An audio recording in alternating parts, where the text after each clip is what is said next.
Bien le bonjour à vous tous. Je tiens à vous souhaiter des joyeuses fêtes et une agréable soirée. Et nous sommes dans une période où c'est vraiment un temps très agréable et très particulier. La fête de Noël. Et évidemment, nous rentrons de plus en plus profond dans la période des fêtes. Et aujourd'hui, j'ai quelque chose à vous partager, à vous présenter. Et tout cela dans la chaleur de vos maisons. Et merci de m'y accueillir encore une fois. Durant les 30 minutes qui vont suivre, je veux vous proposer quelque chose de nouveau aujourd'hui. J'ai mon ami Luc Gingras qui va partager avec nous 2 de ses vidéos qui sont de circonstances. Alors, encore une fois, merci d'être là et je vous invite à découvrir aussi la page Facebook de Luc Gingras, un artiste, auteur, compositeur, interprète, vraiment très talentueux. Mais avant tout, je tiens à prendre un temps de réflexion et de prière parce que c'est un temps des plus merveilleux que nous sommes en train de vivre actuellement. Seigneur Jésus, nous te remercions pour ce temps et je demande que chaque auditeur, chaque personne qui nous regarde à l'heure actuelle puisse être béni de cette présence merveilleuse, de ta présence parmi nous. Père éternel, nous te donnons toute la gloire et tout l'honneur et toute la reconnaissance que nous avons, que tu nous as envoyé un des plus beaux cadeaux, que je peux appeler le cadeau merveilleux de la personne de Jésus-Christ aujourd'hui. Alors, comme vous savez, nous venons de passer la période de l'Avent. La période de l'Avent, c'est quelque chose qui nous prépare dans notre fort intérieur à nous préparer pour la fête de Noël. Et ce que je pourrais vous dire, pour nous préparer pour la naissance de l'enfant, de nous préparer à nous rappeler et à prendre conscience qu'il y a eu une naissance qui a déterminé vraiment le changement du cours de l'humanité. Et je vais vous en parler un peu plus loin dans cette vidéo. La naissance d'un sauveur qui nous rappelle que Dieu est amour et c'est en ce quoi que nous pouvons fêter Noël aujourd'hui. Alors, avant d'aller plus loin, je veux vous proposer et vous donner ce vidéoclip de Luc Gingras, dont le nom est « C'est Noël ». Nous allons à la vidéo. 1, 2, 1, 2, 3, 4.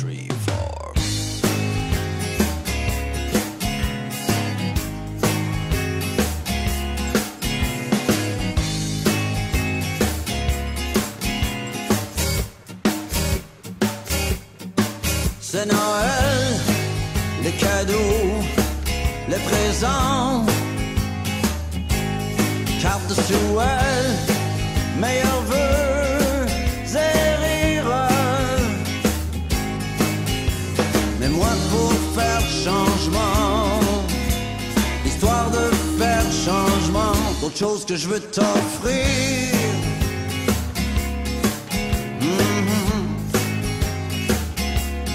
Bien plus encore que tous les cadeaux. Et le cadeau au-dessus de tout cadeau, c'est Jésus le Fils de Dieu, de loin le plus beau, lui pour nous sauver d'en haut. Oh yes. N'oublions pas la raison de sa venue, pour briller du sein de la nuit.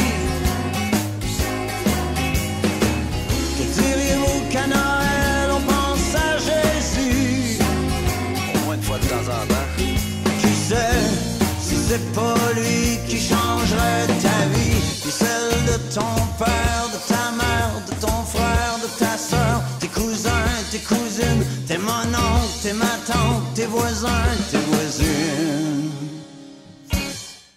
Bon, j'arrête là, mais je pense que t'as compris le topo. C'est Noël, les cadeaux, les présents, cartes de souhait, meilleurs vœux et rires.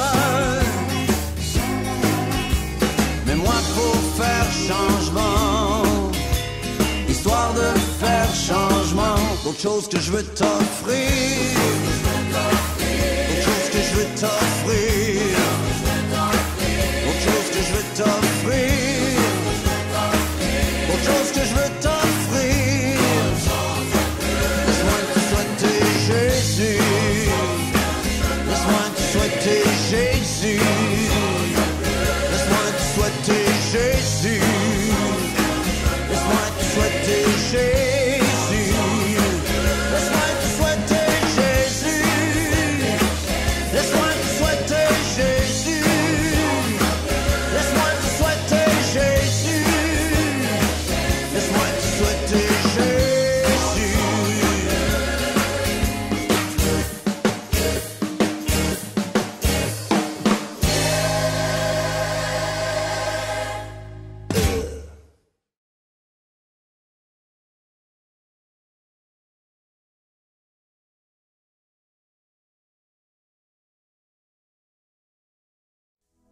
La première raison pour laquelle nous fêtons Noël repose sur le fait même qu'un Sauveur nous est né.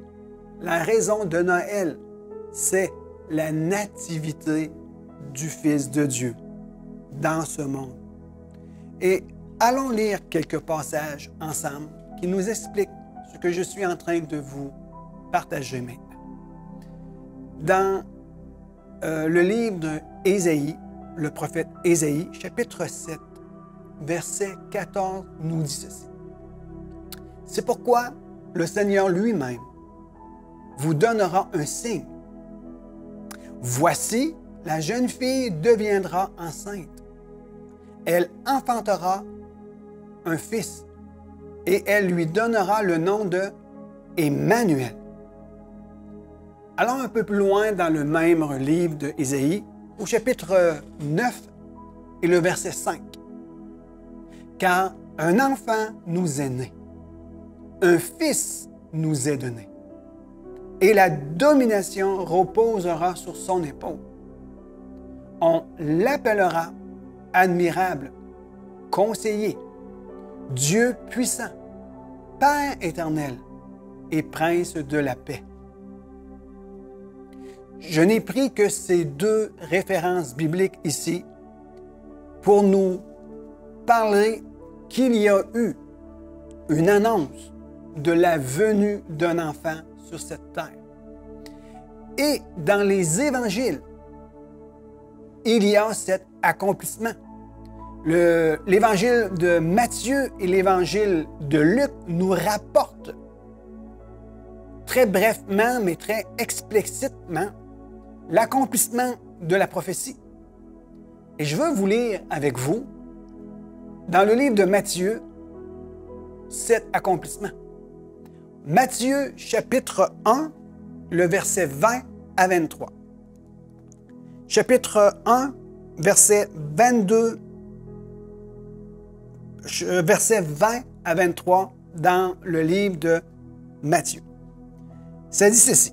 Comme il y pensait, voici qu'un ange du Seigneur lui apparut en songe et dit, Joseph, fils de David, ne crains pas de prendre avec toi Marie, ta femme, car l'enfant qu'elle a conçu vient du Saint-Esprit. Le verset 21, elle enfantera un fils et tu lui donneras le nom de Jésus. Et le nom de Jésus signifie sauveur. Car c'est lui qui sauvera son peuple de ses péchés. Tout cela arriva afin que s'accomplisse ce que le prophète avait déclaré. ce que le Seigneur, avait déclaré par le prophète. Le verset 23. « Voici que la Vierge sera enceinte, elle enfantera un fils. Et on lui donnera le nom de Emmanuel, qui signifie Dieu avec nous. » Et nous voyons ici l'accomplissement de la parole du prophète Ésaïe. Maintenant, les évangiles. Le mot évangile signifie bonne nouvelle.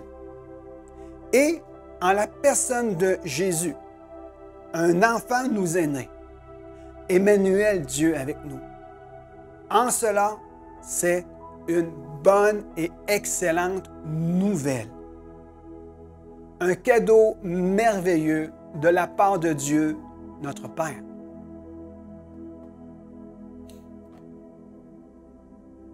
Nous avons écouté la vidéo de Luc Gingras et nous trouvons que la raison d'être de Noël, c'est Jésus. Et je veux vous proposer Jésus. Je sais que Noël, ça va être très différent des autres. Et même la période des fêtes sera très différente de ceux que nous avons connus jusqu'à ce jour. Et en cela, à cause des restrictions et de la situation actuelle que la pandémie nous amène. Et il y a des consignes à respecter et nous voulons être de bons citoyens et vivre et travailler avec ce qui nous est imposé et ou proposé. Mais ce Noël, je veux faire que nous puissions le vivre d'une façon nouvelle, d'une façon vraiment dans l'amour et dans la paix et dans l'espoir. La raison de Noël, c'est la personne de Jésus-Christ. Et nous trouvons que la prophétie qui avait été dite il y a plus de 700 années, Dieu était vraiment concerné pour son peuple.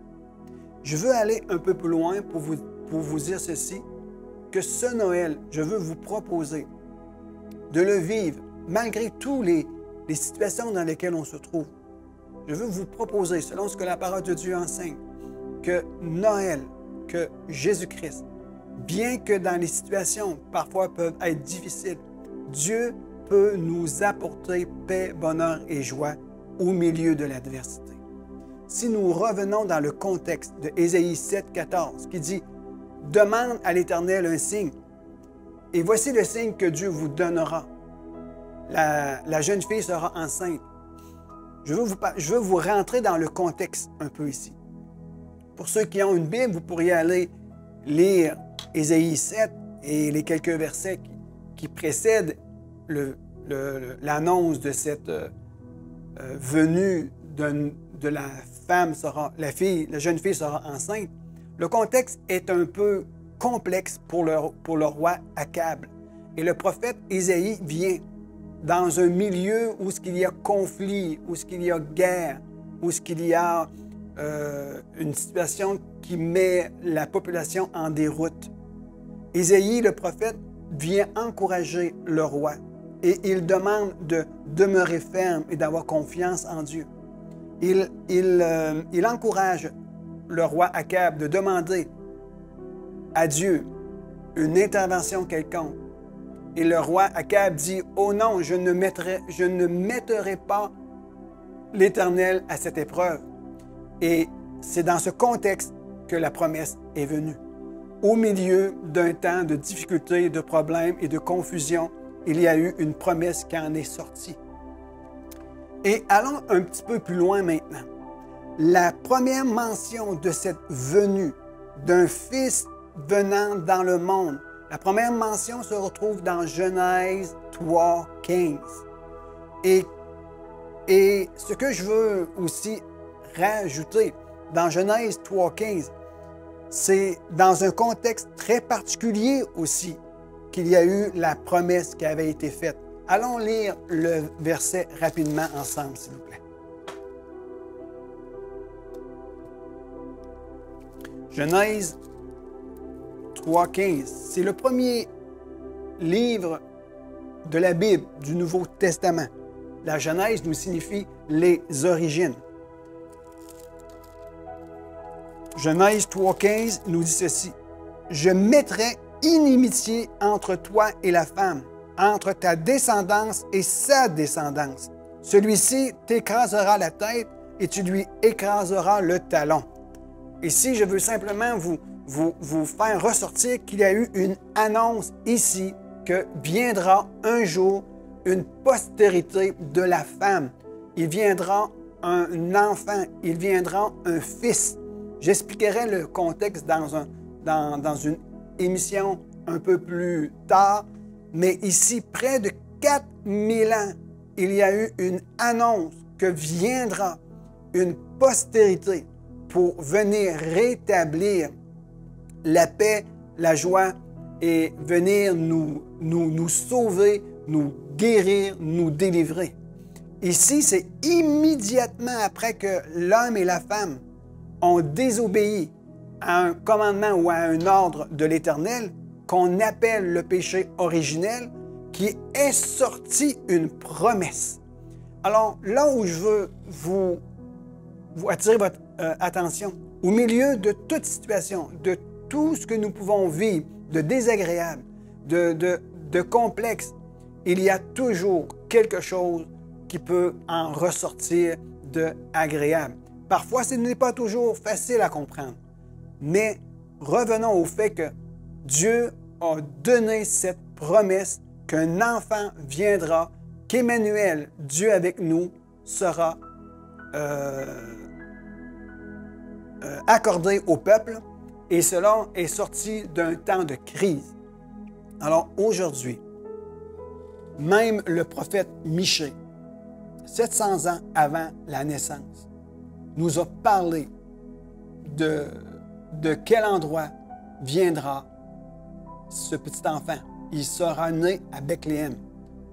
Allons lire ici Michée 5, le verset 1. « Et toi, Bethléem, Ephrata, qui est petite parmi les villes de Juda, de toi sortira pour moi celui qui dominera sur Israël et dont l'origine remonte loin dans le passé, à l'éternité. » Et comme je vous ai parlé au début, nous venons de terminer la période de l'Avent, qui était une période de préparation pour la célébration de Noël, pour se rappeler de la naissance d'un Sauveur. L'humanité devait être préparée et être prête à recevoir le don merveilleux, le cadeau précieux. Et l'humanité, par la parole de Dieu, par les prophéties, par l'Ancien Testament, nous a conduits à une nuit des plus glorieuses. Il y a eu une nuit glorieuse qui a fait la manifestation de la promesse que Dieu avait faite à son peuple. Nous trouvons cela dans Luc 2, versets 6 à 20. Je vous le lis avant d'aller plus loin, qui nous parle que l'humanité a été préparée depuis plus de 4000 ans à recevoir le cadeau le plus précieux de la part de Dieu le Père. Et il y a eu cet événement, et je veux lire ce que l'Évangile de Luc, de la manière qu'il le rapporte. Luc 2, au verset 6. « Pendant qu'il était là, le temps où Marie devait accoucher arriva, et elle enfanta son fils premier-né. Elle l'enveloppa et le coucha dans une crèche, parce qu'il n'y avait pas de place pour eux dans l'hôtellerie. Il y avait dans cette même contrée des bergers qui passaient dans les champs les veilles de la nuit pour garder leurs troupeaux. Un ange du Seigneur lui apparut. La gloire du Seigneur resplendit autour d'eux. Ils firent saisir d'une grande crainte, mais l'ange leur dit, « Soyez sans crainte, car je vous annonce la bonne nouvelle d'une grande d'une grande joie qui sera parmi tout le peuple. Aujourd'hui, dans la ville de David, vous est né un Sauveur, qui est le Christ, le Seigneur. Et voici, cela sera pour vous un signe. Vous trouverez un nouveau-né, enveloppé et couché dans une crèche. Et soudain, il se joignit à l'ange une multitude de l'armée céleste qui louait Dieu et disait « Gloire à Dieu dans les lieux très hauts, et paix sur la terre parmi les hommes qu'il a agréés. » Lorsque les anges se furent éloignés d'eux vers le ciel, les bergers se dirent les uns aux autres « Allons donc à Bethléem et voyons ce qui est arrivé, ce que le Seigneur nous a fait connaître. » Et ils allèrent en hâte et trouvèrent Marie, Joseph et le nouveau-né dans la crèche. Il me reste 3 versets à lire ici. Après l'avoir lu, ils racontèrent ce qui leur avait été dit au sujet de ce petit enfant. Tous ceux qui l'entendirent furent dans l'étonnement de ce qu'ils leur disaient les bergers. Marie conservait toutes ces choses et les repassa dans son cœur. Et les bergers s'en retournèrent en glorifiant et louant Dieu pour tout ce qu'ils avaient entendu et vu, conformément à ce qui leur avait été dit. La venue de Jésus, la raison pour laquelle nous fêtons Noël, est une bonne et excellente nouvelle. Et même si les temps ne sont pas propices à une réjouissance complète, prenons juste le temps de réfléchir à cela et prenons le temps de vivre un moment, chacun d'entre nous, avec le chant merveilleux vidéoclip de Luc Gingras, Minuit chrétien. Écoutons-le, Minuit chrétien, ensemble.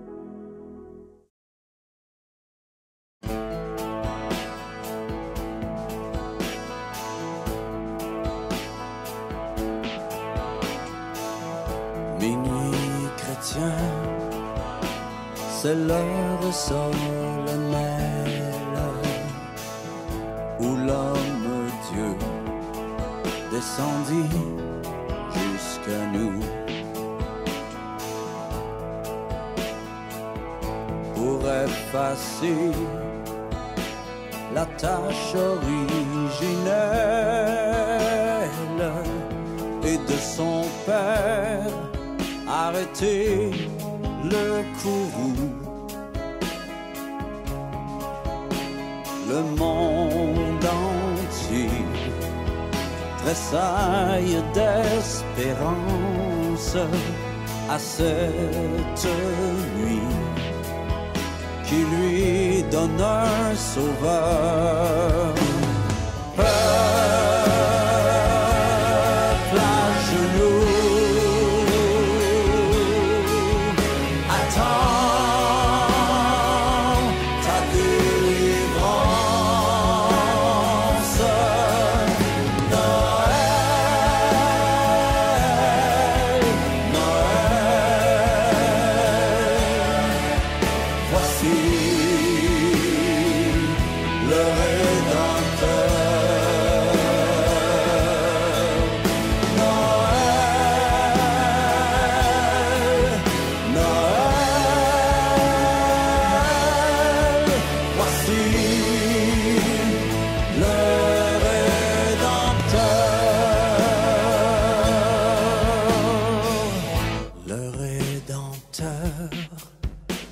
a brisé toute entrave. La terre est libre et le ciel est ouvert. Il voit un frère où n'était qu'un esclave. L'amour unit ceux qu'enchaînait le fer.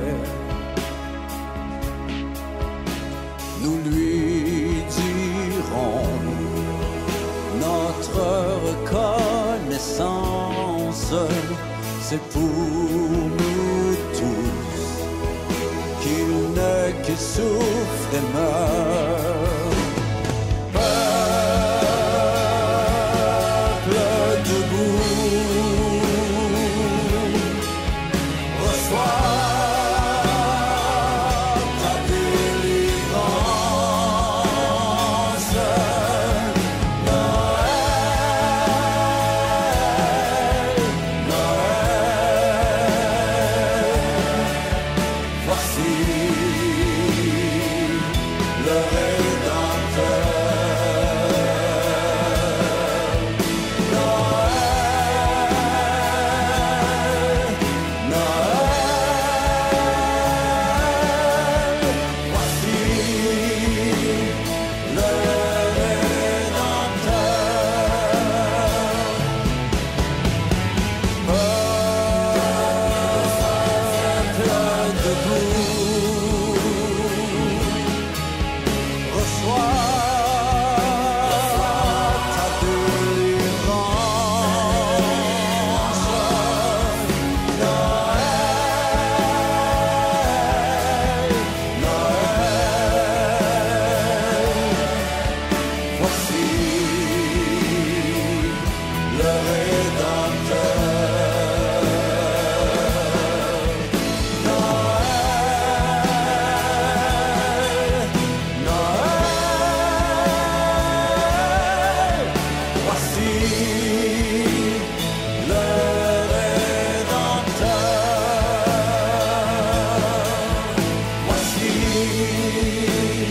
le Rédempteur. Voici le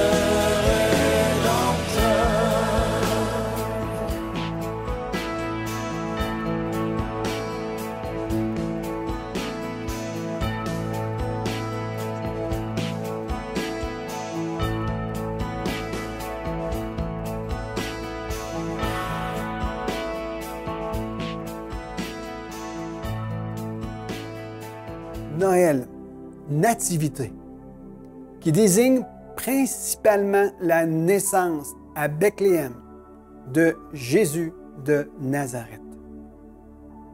Emmanuel, Dieu avec nous. Alors je vous souhaite en ce jour un joyeux Noël, que la grâce de Dieu soit parmi vous et une bonne célébration avec un regard sur la naissance de Jésus. Soyez bénis et on se voit la semaine prochaine.